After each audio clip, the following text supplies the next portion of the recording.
نجد والوں میں ایک شخص نبی کریم صلی اللہ علیہ وآلہ وسلم کے پاس آیا۔ سر پریشان یعنی بال بکھرے ہوئے تھے۔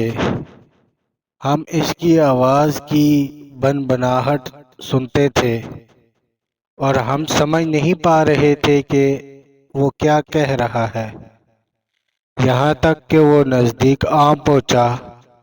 جب معلوم ہوا کہ وہ اسلام کے بارے میں پوچھ رہا ہے، نبی کریم صلی اللہ علیہ وآلہ وسلم نے فرمایا کہ اسلام دن رات میں 5 نمازیں پڑھنا ہے، بس اس کے سوا اور کوئی نماز مجھ پر نہیں۔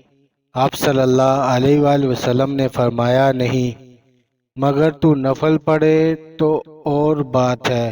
نبی کریم صلی اللہ علیہ وآلہ وسلم نے فرمایا، اور رمضان کے روزے رکھنا؟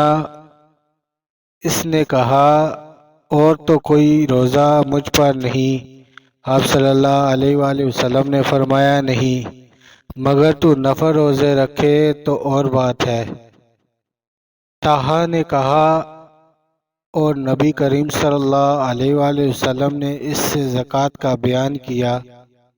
وہ کہنے لگا، بس اور کوئی صدقہ مجھ پر نہیں۔ آپ صلی اللہ علیہ وآلہ وسلم نے فرمایا، نہیں، مگر یہ کہ تو نفل صدقہ دے تو اور بات ہے۔